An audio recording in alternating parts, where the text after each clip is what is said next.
जय गुरु जी। संगत जी हमें गुरु जी के दरबार से जो कुछ भी मिलता है वो बहुत ही सौभाग्य से मिलता है और वो बहुत बड़ी गुरु जी की ब्लेसिंग होती है। और कोई भी दरबार से मिली हुई वस्तु कभी भी संगत को हानि नहीं पहुंचा सकती। ऐसा मैं इसलिए कह रही हूँ कि जो सत्संग मैं अभी आपके सामने शेयर करने जा रही हूँ वो कुछ ऐसा ही बयान करता है।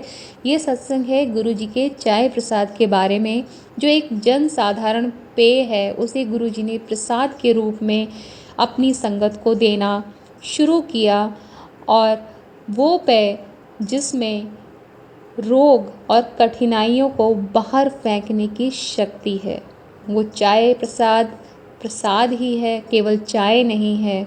और वो एक अमृत, एक औषधि का काम करती है। आइए सत्संग शुरू करते हैं। सत्संग है ये गौरी सिंगला आंटी जी का, जो बताती हैं कि वो जब भी चाय पिया करती थी उन्हें चाय से बहुत प्रॉब्लम हो जाया करती थी और उन्हें बचपन से ही ना घृणा थी चाय से। तो जब भी वो चाय पीती थी तो उनके जो मुंह हैं उसमें बहुत घाव हो जाते थे। और जब वो बड़े मंदिर गई तो वो बताते हैं कि एक सेवादार अंकल उनकी तरफ चाय बांटते हुए आ रहे थे और वो दुविधा में थी कि प्रसाद को मना कैसे करेंगी।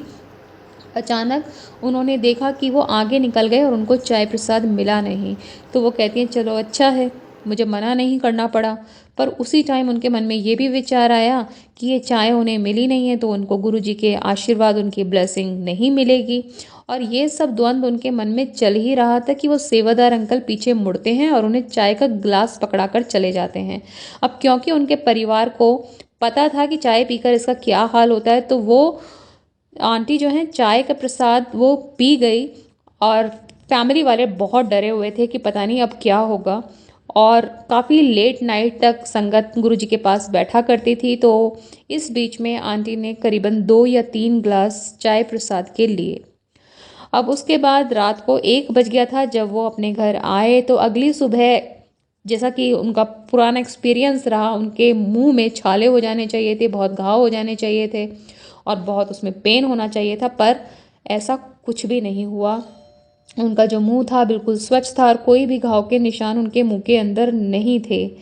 तो आंटी बताती हैं कि आज भी वो गुरुजी के यहाँ की चाय जब भी पीती हैं तो कभी भी उनको किसी भी तरीके की प्रॉब्लम नहीं होती है। परंतु अगर वो कहीं और चाय पीती हैं या घर में बनाकर चाय पीती हैं तो उनको वो प्रॉब्लम फिर से फेस करनी पड़ती है।